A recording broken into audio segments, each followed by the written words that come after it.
Welcome to our CommunityCare series by Cedar Memorial, another contribution in our long history of supporting the community. Well, welcome everybody to our CommunityCare series by Cedar Memorial, as we just give you tools to walk beside you in your life and some of the choices and decisions that you make. Today's subject is going to be managing the storms of life. So during this session of our CommunityCare by Cedar Memorial, we will look at managing some common stressors of the storms of life in 3 different phases: going into a storm, in the storm, and coming out of the storm. So the common denominator is the storm. There is storms every single day of our life, every part of our life. So every minute, every hour, every day, every week, every month, every year, we are faced with the challenges of the storms of life. Whether going into a storm, in a storm, or coming out of a storm, we are constantly facing the survival of these storms and the stressors that are with them. We will look at the dynamics of each storm phase and provide some helpful tools to manage them. In this slide, you can kind of see with me what takes place during the storms of life. We have our mind, what we think with, our heart, what we feel, and our hands with the things that we do. I'm going to call this our triple H. It's what I'm thinking, it's what I'm feeling, and it's what I'm doing. And so there's separate parts of our being, of our body, that we just have to learn how to manage during the different stresses of life. And so that's what we're going to talk about. We're going to talk about managing our thought life, managing our emotions, and then even managing the behaviors that are involved and incorporated in the 3 different storms of life. So the first area is going into a storm. Understand that there's no right or wrong way to grieve, including anticipatory grief. It's like the ocean. It's ebbs and its flows. There can be moments of calm, but out of nowhere, it can feel like you're drowning. If you are going into the storm and you can't stop thinking about it, though the stressors are there, it's constantly reminding you of what's ahead. The strain of your emotions in your heart, of what you're feeling, of what lies ahead. And then our actions that would prevent or cause us maybe to do something because we're walking into a storm. I use the word anticipatory grief. And that grief comes whether it's before a death, or it could be part of an anniversary date or something that triggers what lies ahead. So our thought processes, our emotions, they all need to be worked and managed. I remember when my siblings, I have a brother and 2 sisters.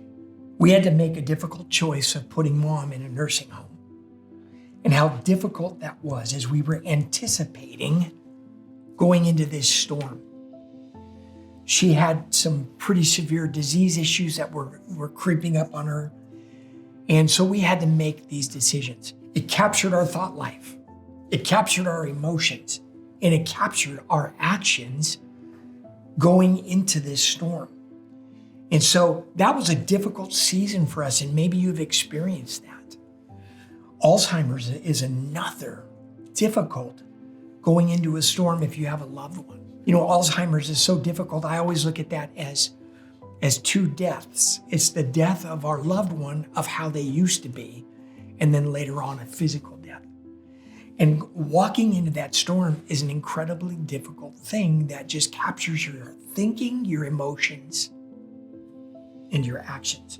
Whether it's a holiday, whether it's an event, whether it's a movie, there are so many things that trigger you being able to move forward.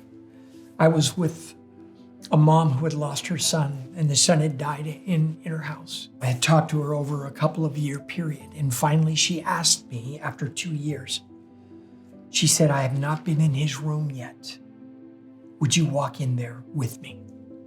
And I remember going over to her house and the anticipatory stressors that she was feeling as we entered her son's room for the first time in 2 years.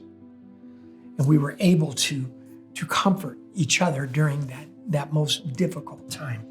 But going into a storm is always difficult. So the next thing I want to talk about is in a storm. When it is the darkest, we can see the stars. I was away on a deployment during the derecho that hit Cedar Rapids in August of 2020. The city was dark. And I remember calling my wife, and after I heard about the tragedy that took place, I said, "Honey, do you want me to come home?" And she said, "Absolutely not. There's nothing you can do."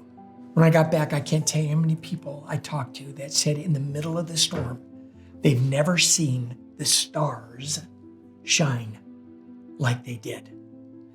The next quote that I have here from David Kessler, he said that what we avoid pursues us, but what we face transforms us. I want that to sink in for just a second. Because when we're in a storm, the major hesitancy that we have is staying in there and going through it. It's very easy to run away and escape it. But when we avoid the storms, they will pursue us. So what we face transforms us and gives us an opportunity. I remember being with my dad during his last minutes of life. And I watched death come over him. And I was in the storm of death. And I watched the coldness take place in his feet and his legs and his knees, working up to his body. His waist, his arms, his head got cold. The only thing that wasn't cold was his heart. And I placed my hand on his heart and I felt it go cold.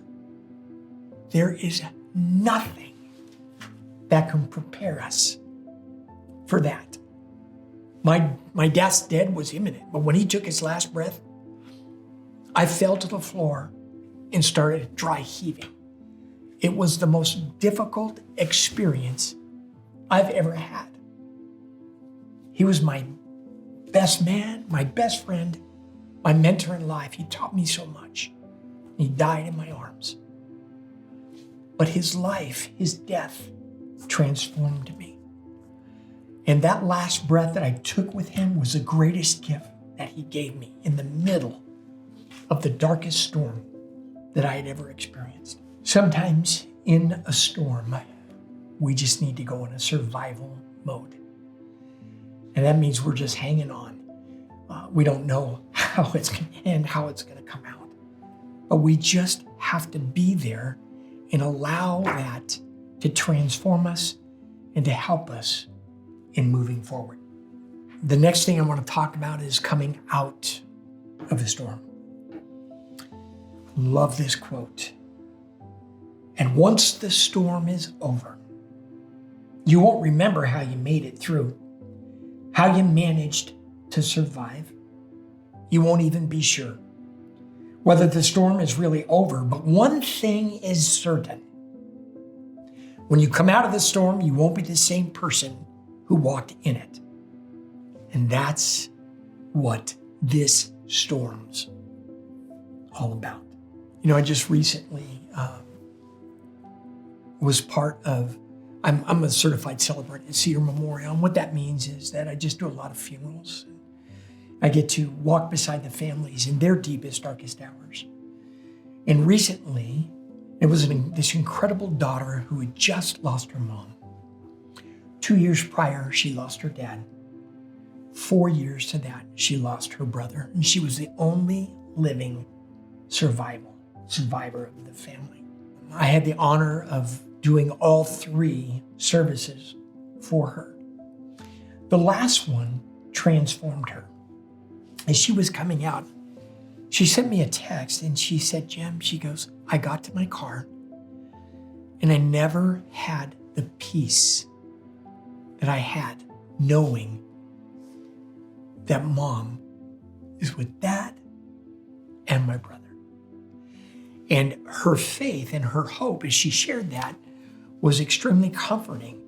But she was coming out of a storm, and all three of those storms, when the loss of her brother, the loss of her dad, and the loss of her mom, helped transform her into even experiencing the last. Sometimes when we come out of a storm, there is a thing called delayed grief. And delayed grief is when we don't feel in the moment because we're in a survival mode. So when we come out, that delayed grief can send us back into a storm. There's also complicated grief when we come out of a storm. Complications of painful emotional losses that don't improve with time, and they're so severe that you have trouble resuming and creating your life. Then there's collective and public grief coming out of the storm. And that's when we would grieve as a group, as a country, as workers who have lost a loved one. Then there's a thing I would call masked grief and coming out of a storm. And masked grief is where people put a mask on and they kind of hide behind it and then they come out and then that grief will eventually come on the outside of that. Cumulative grief, when we come out of a storm, this could be where there's just been a series of deaths or trauma that have just piggybacked one on another, on another, on another. And then we come out of a storm. And then there's also secondary losses.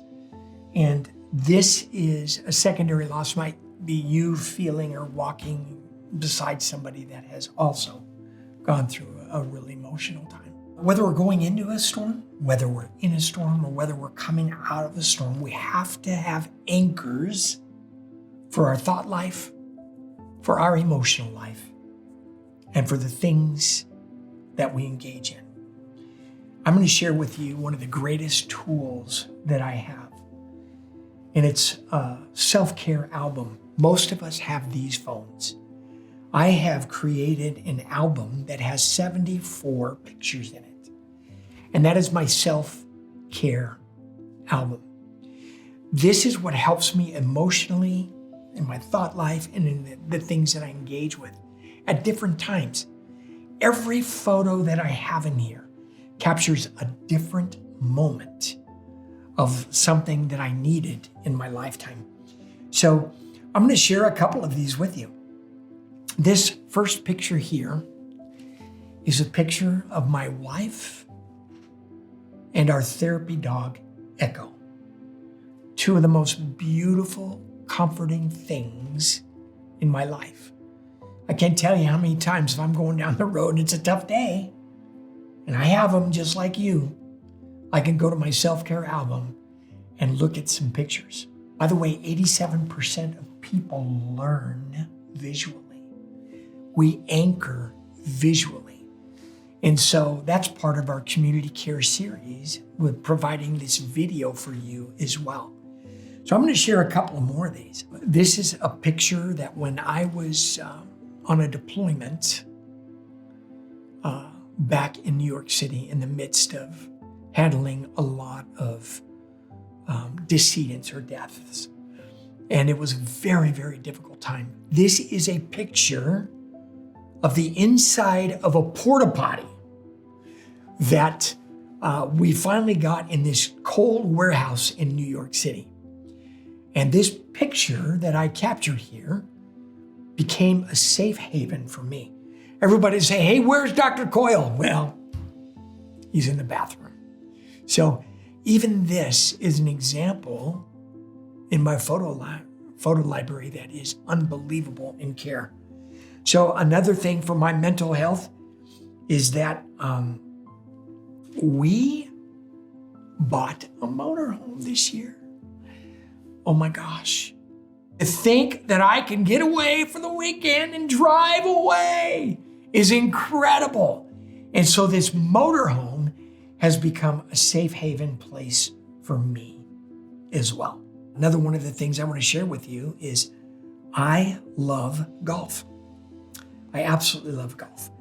And here's a picture of me in a sand trap. The first sand trap I have ever lost a ball in. Couldn't find my ball in the middle of a lake in a sand trap. Very, very funny. But these are things that really help me. So why am I sharing that with you?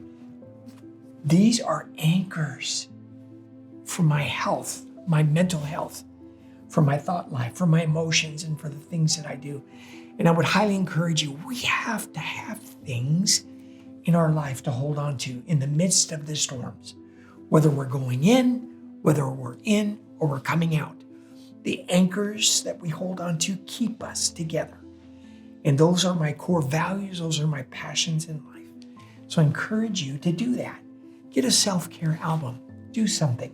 As we just finalize our moments here together, we have talked about managing the different storms of life, whether it's going into a storm, in a storm, or coming out of a storm. We talked about how important it is to understand that our thought life needs care, that our emotions need care, and that the things that we do need care. And so that self-care is something that we all have to implore in our life. So I encourage you, use the tools that I have. Get yourself a self-care album. Oh my. Even just think I can close my eyes and look at those pictures and just be strengthened, whether I'm going in, or coming out of a storm. So thank you for allowing us to walk beside you during this community care session by Cedar Memorial on managing the storms of life.